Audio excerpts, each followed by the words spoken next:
Hi there. Did you ever consider becoming a blood donor? Or are you already donating blood on a regular basis? I would really like to encourage you to become one with my own story. And it starts with the fact that I never went to university, and from my first day from school going into work, I was just hooked up to work. So I became a workaholic very early on, to the fact that I would pretty much live for my work. That was everything for me. And I was a happy workaholic, not that I recommend it, but so as my focus really went all around my work, there was a lot of things which I never kind of considered or looked around and see what was needed other than work. And also my lack of going to the university. I feel that is for many people the time where you start look around and see what's going on in the world, what perhaps you could do good for the world, good for others. So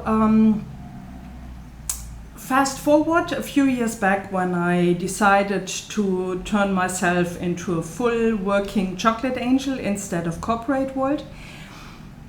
One Facebook post from a friend inspired me. He wanted to be a first-time blood donor, and he asked who want to join him.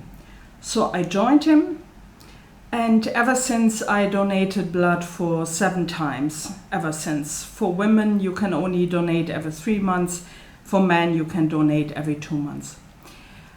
And just earlier this week I was scheduled for my 8th time to donate blood at the Red Cross station here in Helsinki. And you always, or at least here in Finland, they even turned the questionnaire. You always get a health questionnaire to check the points. And so you can nowadays even use that digitally. But it always checks about your current health situation and asks you a lot of questions. And I came across the question, did you have any problems with dizziness in the last couple of months? Which reminded me, yes, I had.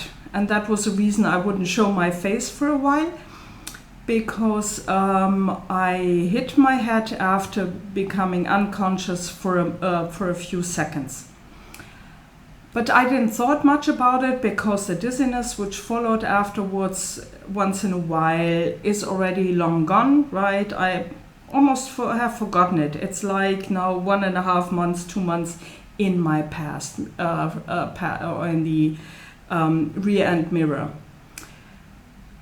And I was open there and I said, yes, I had that. So, and when they then discussed that, and they even called the doctor to really verify what is my situation, am I, eligible to donate blood? And the answer was no.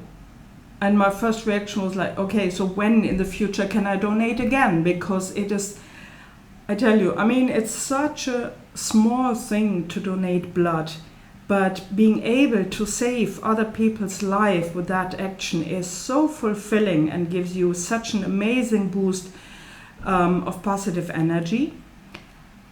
And the totally unexpected answer was never. We are very sorry, but you will not be able to donate blood ever again. And that really left me shocked, because I really didn't expect that answer. And one way for me to grapple with the fact was that pretty soon I was like, okay, if I can't donate blood anymore, let me use my network and my voice to ask other people. So please, right, check your local Red Cross, wherever, go there, or if in Finland, right, check their health questionnaire online before to see whether you're eligible, and please start becoming a blood donor.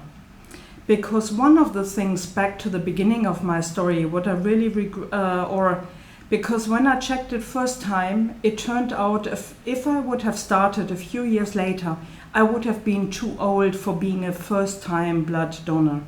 So I'm very happy I was able to do that at least 7 times.